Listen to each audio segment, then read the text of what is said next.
자, 데이터베이스를 시작할 건데요. 데이터베이스는 여러분들 많이 접한 개념이기도 한데 이 데이터베이스에 들어가는 내용은 조금 어려울 수도 있어요. 네, 그래서 이 데이터베이스의 1장부터 우리 12장까지 공부를 하는데요.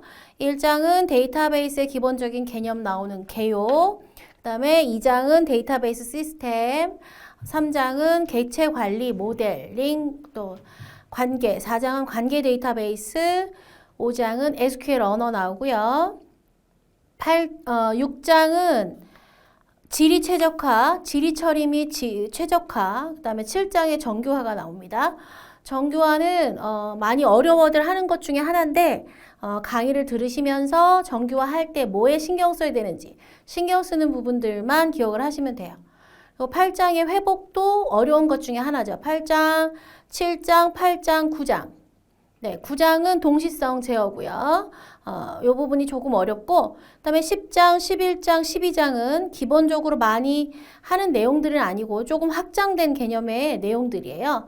그래서 이 내용들에 대해서 공부하는데 1장에서는 데이터베이스 개념과 데이터베이스 특징, 뭐 데이터 모델이 뭔지, 데이터 사용자가 어떤 사용자들이 있는지 이런 얘기들을 나옵니다.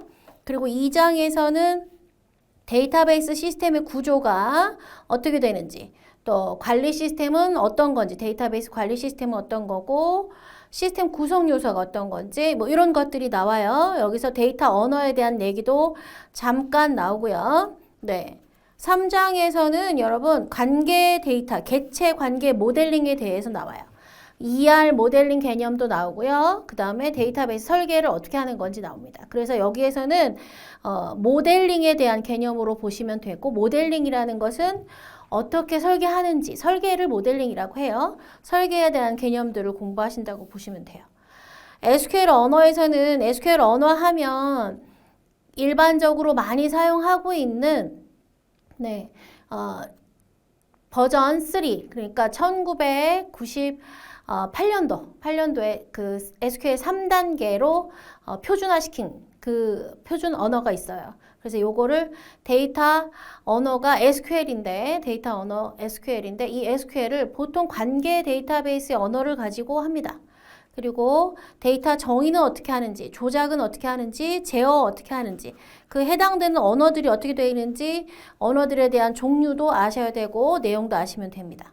6장은 지리 처리를 어떻게 하는지, 그 SQL로 만들었어요. 그러면 그 만들어진 언어가 실제로 데이터베이스에 처리되기 위해서 어떤 작업을 해야 되는지 그 내용들이 들어갑니다. 그래서 그것들을 어떻게 하고, 지리 최적화는 어떤 단계를 거치고, 변환 규칙은 어떻게 되고, 최적화할 때 어떤 방법으로 최적화하는지 이런 내용들이 들어간다고 보시면 돼요. 자, 7장의 정규화는요, 우리가 제1 정규화, 제2 정규화, 제3 정규화, 그 다음에 BCNF, 제4 정규화, 제5 정규화 이렇게 나누어지는데요. 각 정규화가 했을 때 핵심 키워드가 있어요. 원자값이 어떻게 되고, 부분함수 종속성 어떻게 하고, 이행함수 종속성 이런 것들 필요한 중요한 핵심 단어들이 있어요. 그것들을 체크해서 하시면 돼요. 그렇게 핵심 단어를 보면 문제가 사실은 어려운 부분이에요. 정규화는 뭐 대학원생들도 어려워해요. 그러니까 어려운데 그 핵심 키워드들을 기억하시면 문제 푸실 때 훨씬 더 유용하다. 핵심 키워드 보시면 되고요. 회복에서는 우리가 장애가 발생하면 그 장애에 대해서 어떻게 회복하는지에 대한 얘기들이 들어가요. 그 장애가 발생했을 때 어떤 방법을 하는지, 예를 들어서 데이터베이스 로그를 가지고 할 건지, 아니면 검사 시점을 가지고 할 건지, 그림자 페이징을 가지고 할 건지, 백업 미디어 회복할 건지, 뭐 각각의 방법에 대해서 장단점 보시고, 그림자 페이지 또는 로그 시점, 로그 가지고 하는 걸 어떻게 처리하는지에 대한 내용을 잘 기억하시면 돼요. 로그에 대한 것들은 우리가 언두를 할 거냐, 리두를 할 거냐 이런 것들 기억하시면 되겠고, 트랜잭션은 우리가 논리적인 데이터베이스에서 논리적인 처리 단위가 트랜잭션이에요. 우리가 공부할 때 정확하게 얘기하겠지만 그 트랜잭션에 처리하는 것을 어떻게 할 것인지, 그 처리했을 때 동시에 트랜잭션이 들어왔으면 어떤 처리가 되는지, 위험에 대해서 어떻게 처리하는지 이런 것들을 얘기해요. 그래서 직렬화는 어떻게 하고, 직렬성 검사 어떻게 하고, 락을 걸어서 못 들어오게 하는지는 어떻게 하는지, 베타락, 쉐어드락에 대한 얘기 기억하시면 되고, 요것들을 조금 더 편하게 하기 위해서 타임스탬프 기법이나 검증 기법 같은 거 사용할 수도 있고, 다중 버전 기법, 그 다음에 요렇게 생겼을 때 이 트랜잭션이 계속 기다리다 보니까 교착 상태가 빠질 수 있어요. 그래서 교착 상태는 어떻게 해결하는지 그런 것들을 9장에서 공부하게 됩니다. 10장에서는 객체 데이터베이스, 우리가 일반적으로 보통 업무에서 사용하는 것은 관계형 데이터베이스와 객체 관계형 데이터베이스를 사용해요. 그런데 이 객체 관계 데이터베이스라는 건 뭐냐면 객체 데이터베이스라는 것이 생기면서 객체 지향 시스템에 기반을 두고 있는 객체 데이터베이스에서 거기에 가지고 있는 특징들을 관계 데이터베이스에서 흡수하면서 객체 관계 데이터베이스가 됐어요. 객체 데이터베이스는 객체 지향 개념을 가지고 있는 데이터베이스고, 객체 관계 데이터베이스는 관계 데이터베이스인데 객체 지향 개념을 포함하고 있는 거예요. 그래서 기본 태생이 달라요. 기본 태생이 그걸 기억하시면 될 겁니다. 그래서 비교하고 비교하는 걸 확인하시면 됩니다. 비교한 거. 네, 그렇게 보시면 될 것 같고요. 그 다음에 11장은요.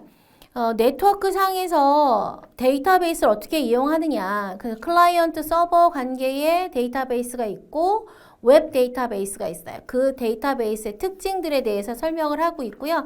간단하게 나온 내용이니까 중요한 핵심 키워드들만 기억하시면 될 것 같고, 12장이 이제 확장된 개념인데 요즘에 많이 사용하고 있는 데이터 웨어하우스하고, 데이터 웨어하우스는 굉장히 오래된 거긴 하지만 주제 지향적이고 과거에서부터 데이터베이스의 기존의 현재 데이터베이스보다 예전에 있던 데이터베이스까지 다 끌어다가 하나의 큰 구러미를 만들어 놓는 거예요. 그래서 주제별로 나누어서 만들어 놓는 데이터베이스예요.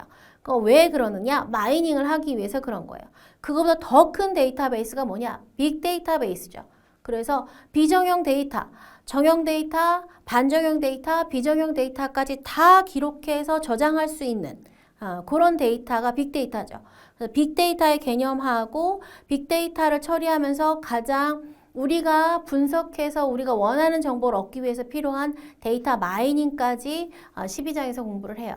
그래서 이런 내용을 기반으로 해서 데이터베이스를 공부를 하시면 되고, 시험 보실 때는 핵심 키워드들을 제가 말씀드리는 걸 기억하셨다가 그것들을 가지고 이용하셔서 시험 보시면 됩니다. 마치겠습니다.